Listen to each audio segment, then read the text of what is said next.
Smart Excel চ্যানেলে আপনাকে স্বাগতম। আজকে আমি হাজির হয়েছি নতুন আরেকটি সমস্যা নিয়ে। আজকে আমি নতুন আরেকটি সমস্যার সমাধান করব। তো দেরি না করে চলুন দেখি আজকে সমস্যাটা কি। এখানে একটি ডাটা সেট রয়েছে। ডাটা সেট বলতে এখানে কয়েকটা আইডি নাম্বার রয়েছে এবং এই আইডি নাম্বার এগেনস্টে স্যালারি রয়েছে। তো এখানে বিভিন্ন ধরনের স্যালারি রয়েছে, বিভিন্ন রেঞ্জের। তো অনেক সময় ক্ষেত্রে ম্যানেজমেন্ট আমাদেরকে বলে যে এই যে স্যালারিগুলো রয়েছে 10,000 থেকে 12,000 রেঞ্জের মধ্যে কতজন এমপ্লয়ি রয়েছে আমার, 12,000 থেকে 14,000 মধ্যে কতজন এমপ্লয়ি রয়েছে, বা 14,000 থেকে 16,000 মধ্যে কতজন এমপ্লয়ি রয়েছে, এটার একটা সামারি নিয়ে আসো। তখন এই কাজটুকু যদি আমরা ম্যানুয়ালি করতে যাই তাহলে আমাদের অনেক সময় ব্যয় হয়। সময় ব্যয় হয় তেমনই আমাদের ডাটা অথেন্টিকেশন ঠিক থাকে না, মানে ভুল হওয়ার প্রবণতা বেশি বেড়ে যায়। যত বেশি আমরা ম্যানুয়াল কাজ করব তত বেশি আমাদের ভুল হওয়ার সম্ভাবনা থাকে। সো আমরা আজকে এটা একটা স্মার্ট ওয়েতে সমাধান করার ট্রাই করব। তো দেরি না করে চলুন আমরা আজকে সমস্যাটার সমাধান করি। এখানে যে রেঞ্জগুলো রয়েছে এই রেঞ্জগুলোর শেষের যে ডিজিটটা আছে মানে 10,000 থেকে 12,000, এই লাস্টের ডিজিটটা আমি এখানে লিখে দিব 12,000, দেন 14,000, 16,000, 18,000 অ্যান্ড 20,000।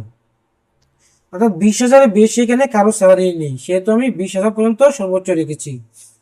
যদি আরও বেশি থাকে তাহলে আপনারা আরও অর্ডার বানিয়ে নেবেন, সেটা হচ্ছে যার যার ডাটাবেজের উপর ডিপেন্ড করবে। এখন আমি এই রেঞ্জটুকু এইখানে নিয়ে আসব। এখানে নিয়ে আসার জন্য আমাদেরকে একটা ফাংশন জানতে হবে, সেটা হচ্ছে র্যাঙ্ক ডট ইকিউ ফাংশন। তো র্যাঙ্ক ডট ইকিউ,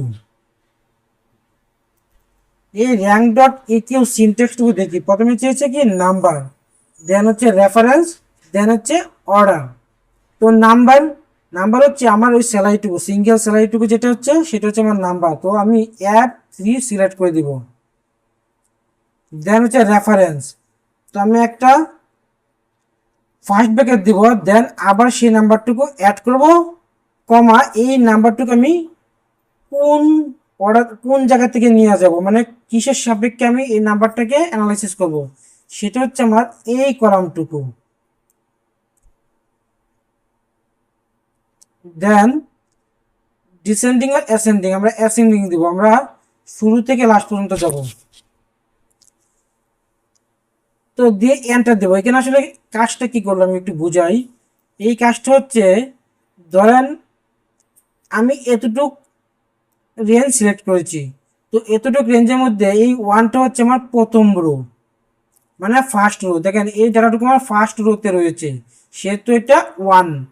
যদি আমি এরকম করতাম, এখানে 15,000 দিতাম,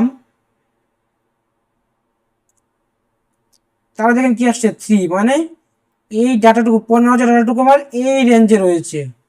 সো 1 1 2 3, মানে 3 নাম্বার রোতে। তো র্যাঙ্ক ইকিউ দিয়ে আমরা এই কাজটুকু করেছি, মানে আমার কত নাম্বার রোতে ডাটাটুকু রয়েছে সেটা আমি বের করলাম। তো আমি রো নাম্বার পেয়ে গেলাম, একটা রেঞ্জের রো নাম্বার পেয়ে গেলাম। এখন আমি কি করবো, এখন আমি আরেকটা ফাংশন ইউজ করব, ইন্ডেক্স ফাংশন।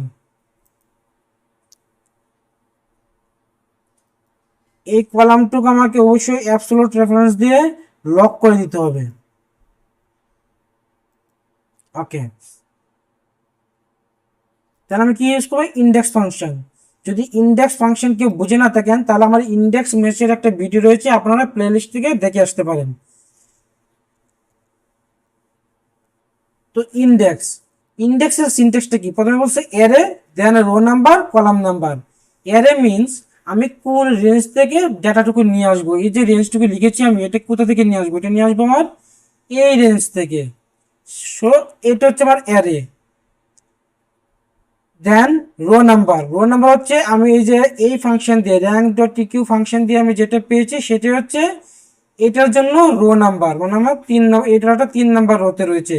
এই 3 নাম্বার রোতে আমার এই আই কলামে যে ডাটাটুকু রয়েছে এই ডাটাটুকু আমি নিয়ে আসবো। দেন হচ্ছে কলাম নাম্বার কি, যেহেতু আমি একটা কলামে ডাটা রেঞ্জ সিলেক্ট করেছি সেহেতু কলাম নাম্বার কি আমার 1। এখন যদি আমি এন্টার দিই, দেখেন আমার এই 3 নাম্বার রোতে এই রেঞ্জটুকু ছিল, এই রেঞ্জটুকু সে এখানে নিয়ে এসেছে। তো আমি এখানে কি করবো, এখানে আমি অ্যাবসলিউট রেফারেন্স দিয়ে এই কলামটুকু লক করে দিব, দেন এন্টার। তাহলে এখন যদি আমি ড্রাগ অ্যান্ড ড্রপ করি, তাহলে দেখেন এই 15,000 হচ্ছে আমার 14,001 থেকে 16,000 রেঞ্জের মধ্যে, দেন এই 13,013 এটা হচ্ছে আমার 12,001 থেকে 14,000 রেঞ্জের মধ্যে। তাহলে আমরা খুব সহজে কি এই সমস্যাটার সমাধান করে ফেলেছি। দেখেন কত ছোট্ট একটা ফাংশন, অথচ এটার ব্যবহার কিন্তু অত্যধিক। মানে আপনি যদি এই ফাংশনটা না জানেন, তাহলে আপনাকে এই কাজটা করতে অনেক সময় ব্যয় করতে হতো, কিন্তু এই কাজটা কত দ্রুত আমরা করে ফেলেছি শুধু একটা ফাংশনের মাধ্যমে। এখন আমরা তো এটা বের করে ফেললাম, রেঞ্জটুকু যেহেতু বের করে ফেলছি, এখন আমরা যদি বলি যে 10,000 থেকে 12,000 মধ্যে কতজন এমপ্লয়ি রয়েছে, তাহলে এটা তোমরা ইজিলি বের করতে পারি কাউন্ট টিপস ফর্মুলা দিয়ে।